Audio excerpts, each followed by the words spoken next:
In the light of Metroid Dread being worked on, I wanted to share AM2R with you all. If you ever wanted to play a Metroidvania game, and a great one at that, I've got just the right thing for you, so strap up, because we're about to get this review started.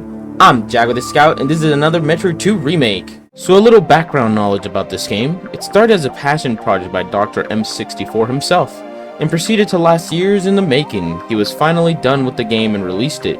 Praise and positivity went from ear to ear, but old man Nintendo did not want none of it. As it turns out with any Nintendo fan game that gets released, it gets the ban hammer almost instantly, especially if they're planning on releasing something from the same franchise, and they don't want any of that to affect their sales, especially if it's a fan game. Nintendo then released Metroid Samus Return, which was an okay Metroid game. It really stuck true to the Metroid formula and didn't reinvent the wheel whatsoever. Now, I'm not saying which game is better than the other, but AM2R sucked hours out of me. Literal hours. I would come home from school and play it, and I even tried 100%ing it at one point. Sadly though, AM2R has been banned many a time, but luckily for you viewer, it is not that hard to find a copy with just a quick Google search. Trust me, it really isn't. I already had my copy from not only my phone, but my PC. And yes, the game is great on the phone, especially if you have a controller. Well, that's it for my little rant, so onto the actual review. So, gameplay. Gameplay is as Metroid gets, you know. You're looking at a genre of Metroidvania. If you don't know what that is, it is simply boiled down to explore an area, get a key item, take that key item to another place, and get an upgrade. Rinse and repeat until you beat the game, and you'll know the entire map by the end of it. Apart from that, you'll be going around the map slaughtering, you guessed it, Metroids. These Metroids will then open up more of the map to find and exterminate them all. Wait, wrong series. The Metroids themselves are easy at first, but evolve throughout the game, making them even more challenging to fend against in the late game.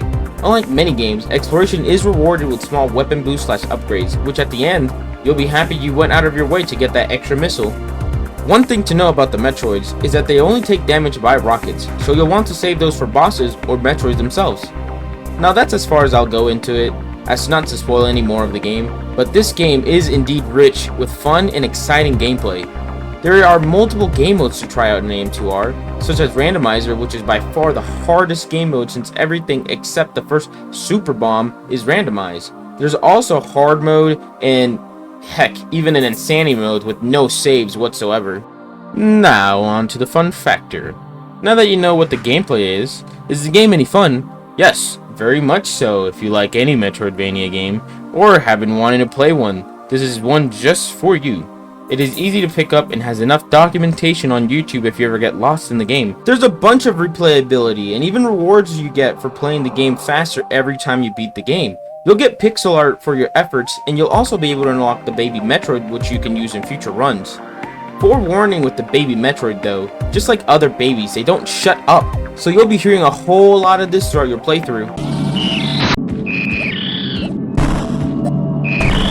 Not only does this game promote its speedrun, but you'll get sucked into the world's atmosphere and soundtrack that you'll be surprised that this is even a fan game to begin with. Now for the price. Now, as you might think, this game is great. Really great, mind you. So what's the catch? Now, for such a well-made game, what would be the price for it? Nothing! It's completely free! Because if it wasn't, that would be lawsuits. It's pretty hard to find a copy, but like I said before, nothing that a quick Google search can't help with. Yep, this section is short, nothing here but a free game doing freeness. So yeah, that's my review. I hope you'll consider playing the game while we wait for Metroid Dread to release in October, which I will try to upload to my channel, but I have a Switch Lite, so no chances on that. I'll try it on my main Switch, but I still need an Elgato adapter. Well, I have nothing else to say, but thank you so much for watching. Don't forget to like and subscribe for more content. It truly helps out the channel. I'm JagoTheScout, signing off.